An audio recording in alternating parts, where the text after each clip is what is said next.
WordPress security is more than just keeping people from cracking passwords. For instance, if people are allowed to post comments that contain HTML, someone can inject a link to a malicious page that can act as a man-in-the-middle attack. A man-in-the-middle attack basically fools your computer into thinking a malicious computer is the server with which you're trying to communicate. Then it passes that data along to the real server after having recorded the information. Hackers can also exploit insecure plugins by modifying URLs and insecure form inputs. This could yield any database info that could be accessed by that plugin. That's why you should pay close attention to the reviews anytime you install a plugin. If it's insecure, chances are someone has discovered that and left a review stating that it's insecure.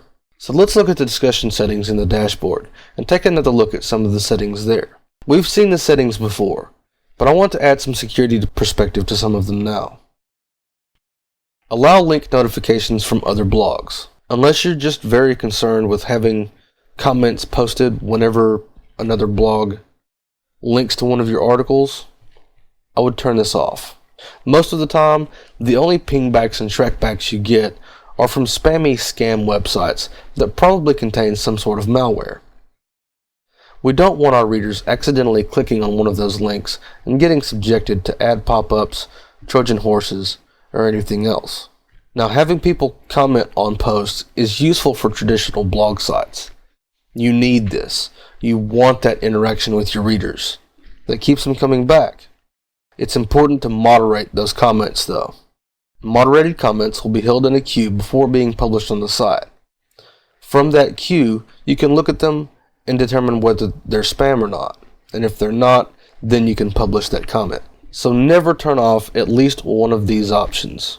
Whether you choose to always approve comments or allow people who have had a previously approved comment to be automatically published largely depends on whether or not you trust those people who have been previously approved. This is probably best for small to medium-sized sites where you have a better idea of the people that read your site. You can form relationships with them and pretty much know whether or not you can trust them.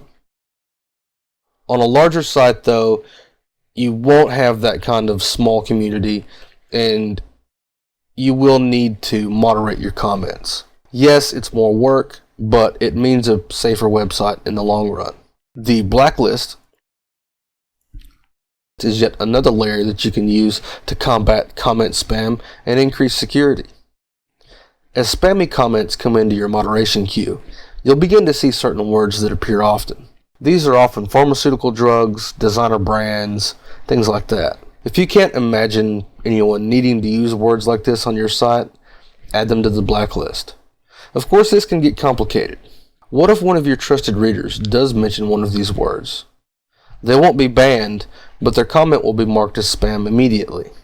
If there's any question, add the word to the moderation list, so that you can choose whether or not to disallow or allow the comment. Let's go to the general settings for a moment and look at another step we can take. If you don't want comments at all, you can always just uncheck anyone can register.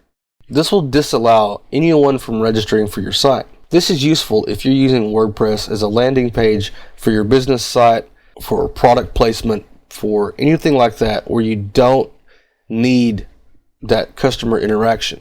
Simply turn off anyone can register and no one can create an account with which to post comments.